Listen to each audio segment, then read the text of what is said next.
Hello and welcome to the shop. Today I'm going to show you the process I used for taking this gorgeous stabilized spalted Tamarind blank and turning it to fit this beautiful Navigator rollerball pin kit. Now I want to let you know that I lost a little bit of the footage for this. It was mostly the preparation footage, so you're going to join me at the lathe and I will already have the body blank trued up and ready to go, and we'll pick up from there and I will show you the rest of the process. I want to give you guys a second look at this blank. You can see how nice it looks. I just took my skew and trued it up. To use a skew is put a mark right in the center of your skew and never go above that mark. Always stay below that mark. When you're truing, you want to use the heel, and you can take this excess wood off just like that. You'll see that in a minute in the video. And then you can kind of raise it up a little bit, and somewhere between the halfway mark and the heel is a sweet spot, and that's where you're going to do your cutting and get your best cuts with the skew.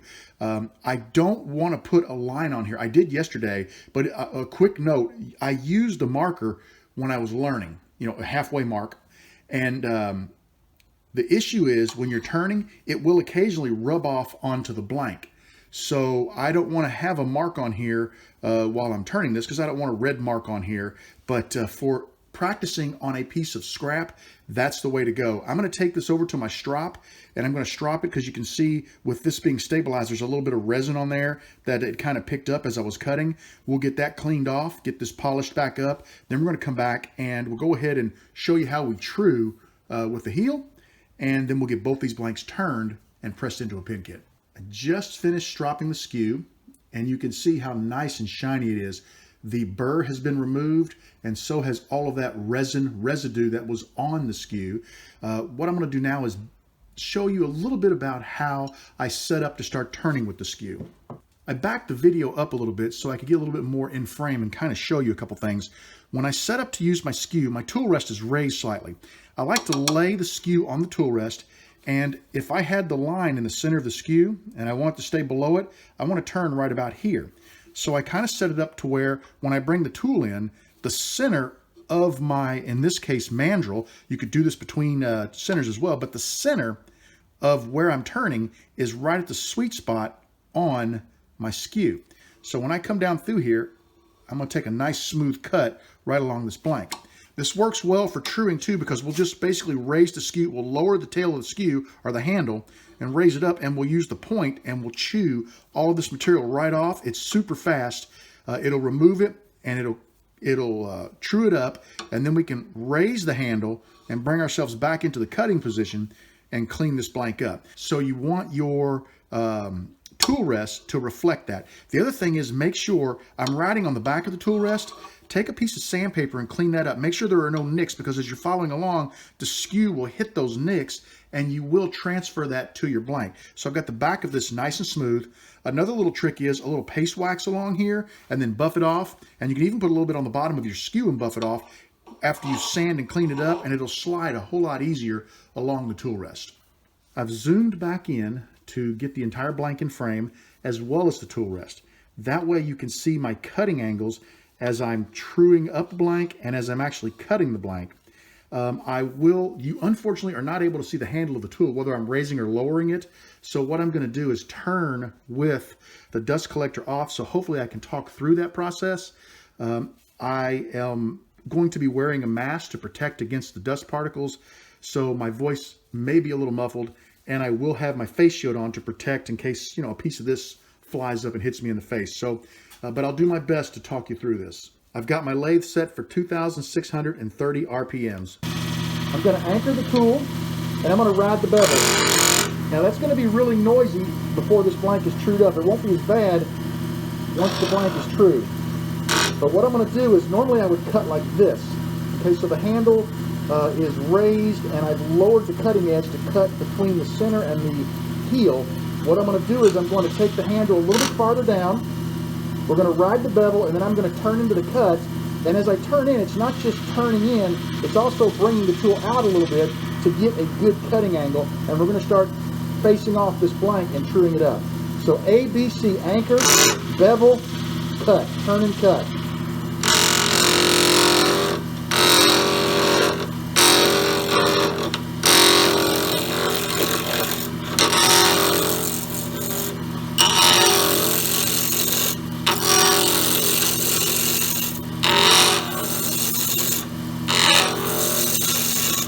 Notice where the shavings are coming off the tool, okay?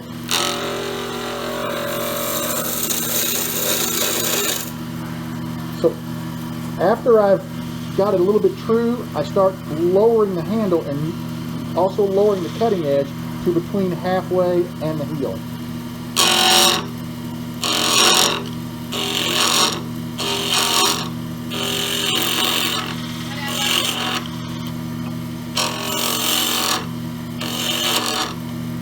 I'm through using the heel. Let's turn up and start using more of the cutting edge.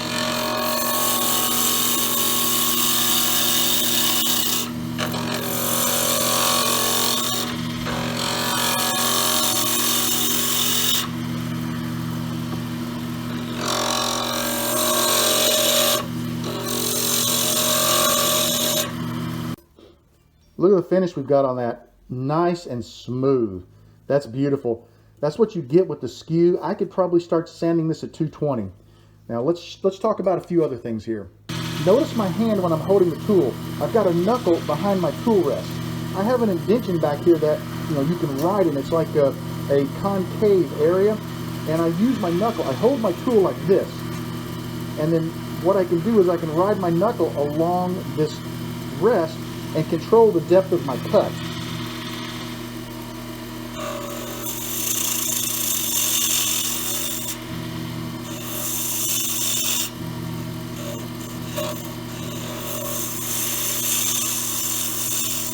So if you lock that knuckle in and you hold that tool, and don't move your hand, move your body. Lock your arms and move your body. You can get a nice smooth cut. I didn't finish that cut very well. There we go. Either way, you can get a nice smooth cut.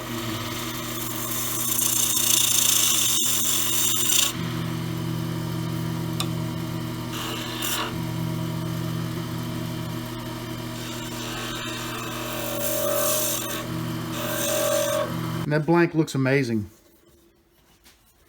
But take a look at the Skew, how much abuse it's taken. It's full of resin. You can see it all caked in there.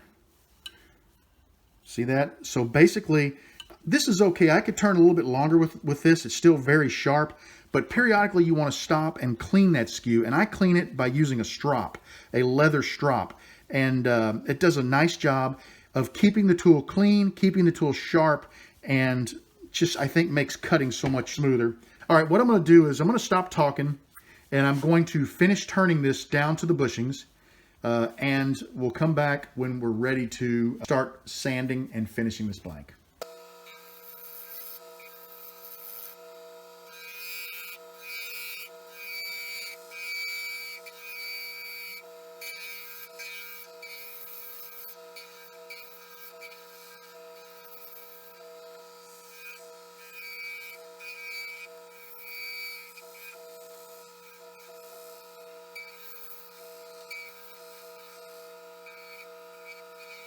The blank looks really good. I was just kind of feeling it and just sort of touching it up. You can feel kind of some, I don't want to say tool marks, but high and low spots in there, and I was just trying to level it out. I did a pretty fair job. There is still a tiny lip here. This is dead on with the bushings. I'm going to give one more cut this way to level this out with the bushings, and then we'll clean up any tool marks with a acrylic blank with sandpaper on it.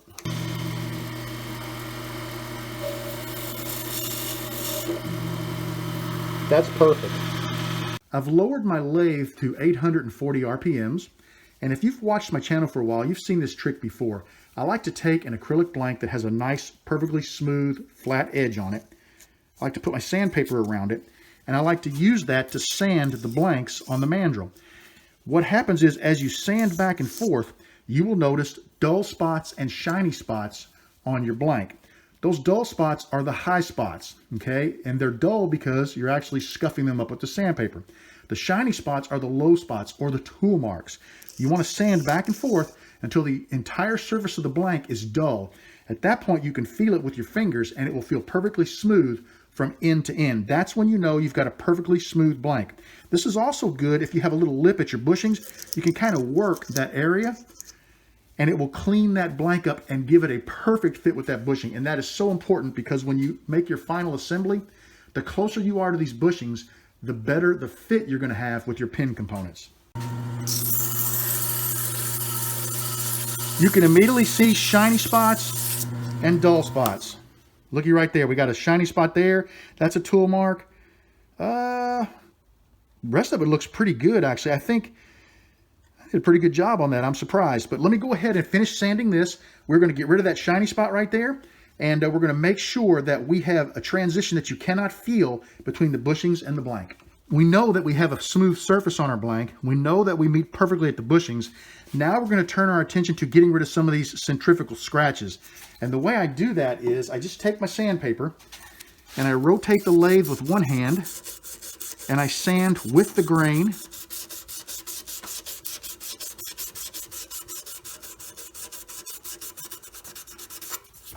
Rub it off a little bit and you can look at it. You can see those scratches. So just kind of work those scratches out, but don't just work one area like this because you could produce a flat spot. You want to go back and forth and keep the mandrel moving because you don't want a flat spot one side of your blank. That would not be good. Now let's take a peek at that. I'm just looking very closely. I'm at an angle to where I can see fairly well with the light above me. And that blank looks really nice. Sand onto those bushings. Bushings are cheap. Do not worry about them. The only time you want to worry about sanding off onto your bushings is if you have a very light wood like a holly or perhaps an ash or a soft maple. You can get a little bit of this dust from these bushings embedded in your blank. I'm not worried about that with this blank because it is stabilized, so it's not gonna embed any of the metal from the bushings. The more scratches you get rid of, the more appealing this is going to be, the more pop it's going to have when you put a finish of any kind on it, because those scratches aren't going to draw your attention. Both blanks look great. Now, before I finish sanding, I'm going to turn the camera off and finish sanding. I want to give you one more tip. If you have a reversible lathe, your lathe was turning this way and you were sanding. Reverse the lathe and let it turn the opposite direction, because what happens is you're turning this away, you're sanding, but you're also laying some of that grain that's sticking up down. So if you come back at it with another piece of sandpaper in the same direction, you're just going to sand over top of that grain that's laying down. If you reverse this, it's coming at you at the opposite direction. Okay, what's going to happen is you're going to hit that grain, it's going to stand it up, and you're going to be more likely to sand it off. Yes, you may lay a little bit of it back down in the opposite direction, but then you reverse before you go to the 300 and do the same thing.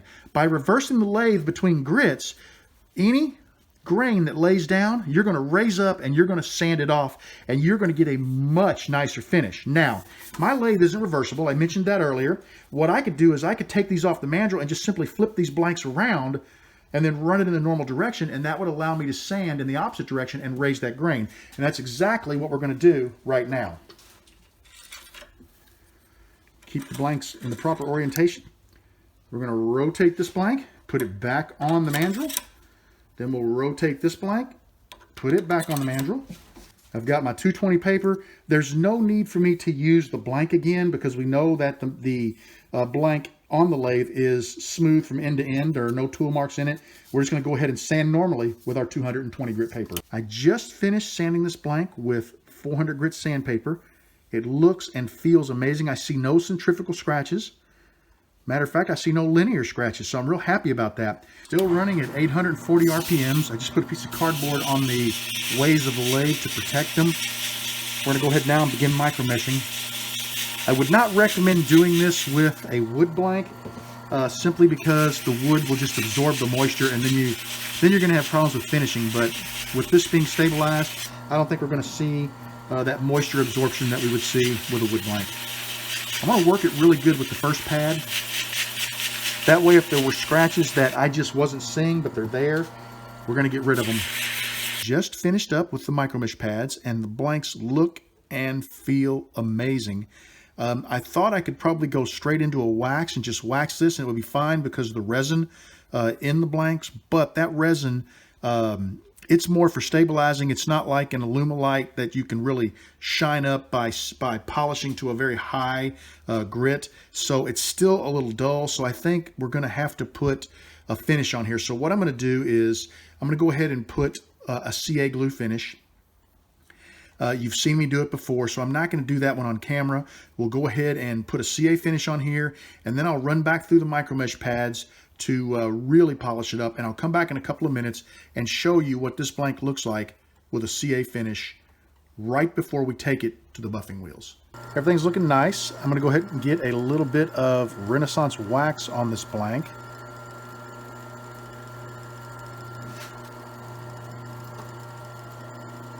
The speed of the lathe has been raised to 1240 RPMs.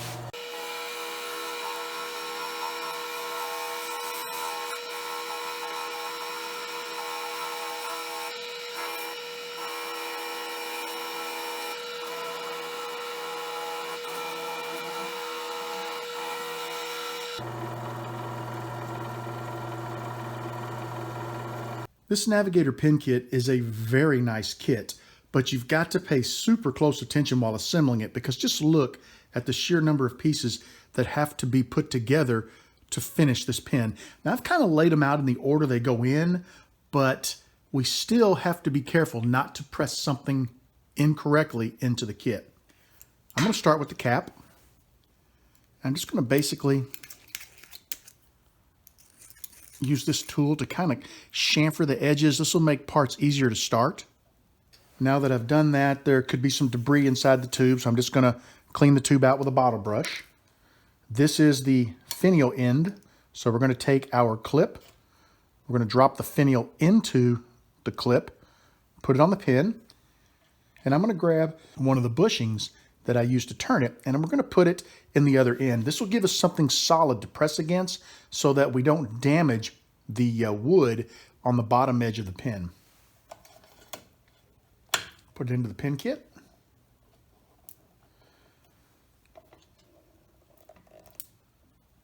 And we just give it a nice press. Take our bushing out, and I'll bring it up for you to take a look at. And you can see that we have a beautiful fit with those components. And that's something that I think that can make or break a pin. Now we're going to assemble one of the subcomponents of the pin. We'll take this trim ring. We're going to put this black beauty ring onto it. We've got another chrome ring that matches the black beauty ring, just to give it a nice little accent. Notice how you've got that nice little black stripe in there. And we've got this plastic piece, and we'll slide that into here. Let's take a look at the component we just assembled and how it works with the cap. Basically, we'll slide the black plastic into here, and we'll put this back onto the pin press, press it into place.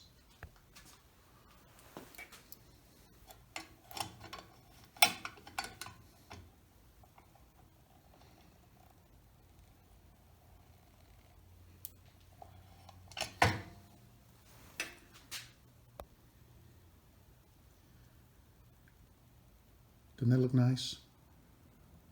What a great fit. That's a gorgeous blank. I'm ready to start assembling the body of the pin. And we're going to take this nice little chrome ring and we're going to slide it onto this grommet. Now this is going to get pressed into the back of this blank. But the issue is there are threads on this end and I don't want to take a chance at damaging them. So we're going to start by grabbing this cap. We'll drop the spring into it. Now the spring goes in large end into the cap. And then you've got this little threaded grommet. So we're going to press this together.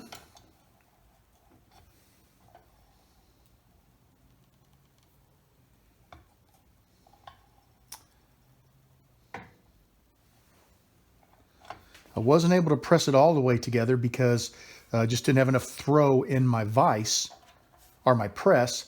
But we'll go ahead and thread this into this piece, and then we'll set this piece into the back of the blank. Oh, one last thing, we want to drop a bushing into here to protect the other end of the blank.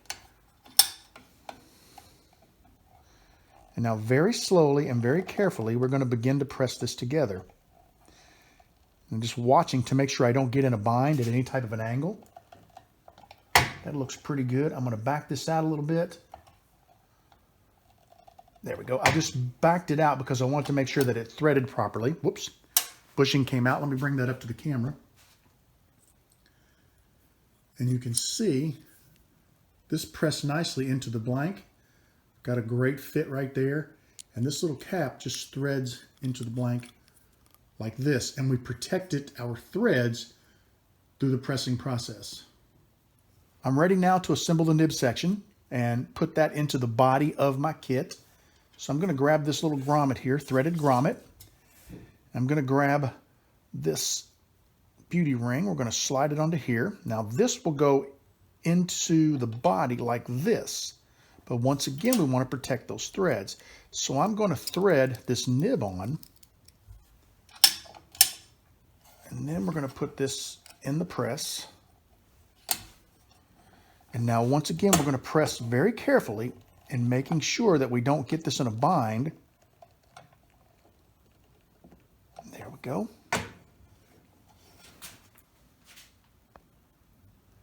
And you can see we've got a great fit there. Look at that fit. That's gorgeous. Now we'll go ahead and remove this section so we can put the ink in. There is a spring in there, so be careful not to lose that. We'll take the cap off the ink refill, drop it into the body. Then we'll stick the nib on, thread everything into place. And now we can thread our cap on. And we have a gorgeous pen. Look at that. Isn't that beautiful?